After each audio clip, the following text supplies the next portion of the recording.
Good day, everyone. In this video, I would like to express my deepest gratitude to the Fitz Banevanay Tech for Ed Center for the opportunity they gave. My name is John Mark A. Dichoso, a student who benefit from the Fitz Banevanay Tech for Ed Center. I avail of their services, training, activities, specifically rice and fishery training. I sought out Fitz Banevanay Tech for Ed Center services because I simply know for myself that it would help me hone my skills. Aside for that, it fits my course as an agricultural technology student. The training has significantly improved my life by enhancing my skills, and aside from that, I acquired new skills such as data analysis, driving machine, and soil testing, which helped me through out my new journey here in Israel as a agro-study student.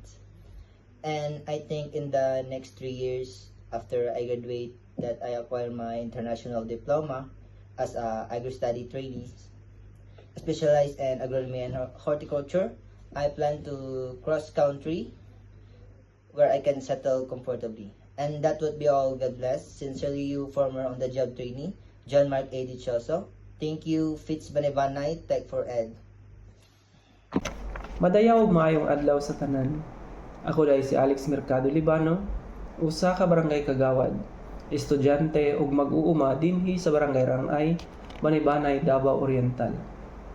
Usa ako sa mga beneficiaryo sa programa sa Fitz Banay-Banay Tech for Ed Center nga naka-avail sa mga serbisyo ug training sama sa computer literacy training nga gipatigayon niini.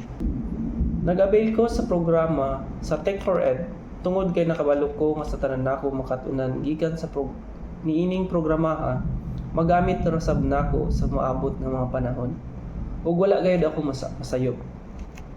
Nagamit nako kini sa pag-enroll sa programang ATIAP kon Expanded Tertiary Education Evaluation and Accreditation Program diin naka-enroll ako sa Pangasinan State University sa kurso na Bachelor of Science in Agriculture. Diin nang inahanglan kini og mga certificates gikan sa mga trainings ug dako kaayo kining tabang tungod kinakabot nako ang mga points nga kinahanglan tungod niining nga mga trainings. Nagamit usab nako kini alang sa paghatag og mga impormasyon sa mga constituent sa among barangay tungod kay usa-usab ako ka barangay kagawad nga Committee on Agriculture Chairperson. Sa akong mga nakatunan gikan niining programa nahimo akong computer literate nga andam nga mobansay o magtabang sa pagtudlo sa ako mga kauban sa trabaho o sa mga kapareho nako nga mga mag-uuma. Ug usab dali lamang kanako ang paghimo og mga project nga may kalabutan sa computer. So, sa akong mga plano, nga ako ipadayon ang pagtuon dinhi sa Tech for Ed Center aron nga makapadayon ang sabako sa pagtudlo o paghatag og mga impormasyon sa akong mga kaubanan sa trabaho ug mga constituent o mga mag-uuma dinhi sa among barangay. Magandang umaga sa lahat. Sa pamagitan po ng bidyong ito ay buong puso kong ihatid ang aking pasasalamat sa Fitz Banevanay Tech for Ed Center. Ako po ay si Janeline Igana, Women's President ng Barangay Pintatagan, Banay-Banay, Davao Oriental. I avail in gap training services of good agricultural practices. That's why I'll big thanks into the Big Fitz Banay-Banay Tech for Ed Center for this opportunity. Napabilang po ako sa mga trainings dahil sa tiwala ng Fitz Banay-Banay Tech for Ed Center sa akin. At sinulit ko po ang pagkakataong ito dahil magagamit ko ang lahat ng matutunan ko sa trainings balang araw. At alam ko sa sarili ko na kakailanganin ko ang mga agriculturang trainings tulad nito. Pasok po ito sa trabaho ko dahil agricultural technician po ako sa aming barangay. Malaking tulong po ang trainings para sa akin. Dahil sa trainings, marami akong natutunan yung mga bagay na akala ko ay sapat na, ngunit hindi pa pala. Mas marami tayong maidagdag kapag tayo ay dumaan sa training. Like GAP, Good Agricultural Practices. During trainings ko lang narinig ang usaping GAP. At namamangha ako na may ganun pala.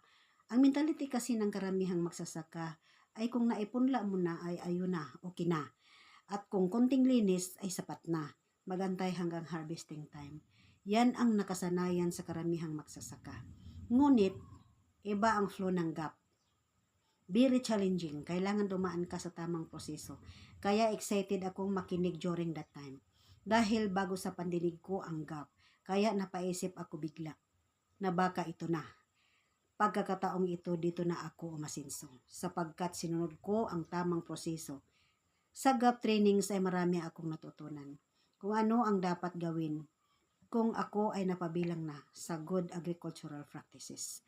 Ando na yung tamang paglilinis sa loob at labas ng farm. At yung proper waste disposal. Ang sahod at safety ng mga manggagawa. At higit sa lahat yung food security. I'll think in the next 3 years, I belong in GAP certified. Thank you so much, Peach Banay Banay Tech for Age Center. God bless you all.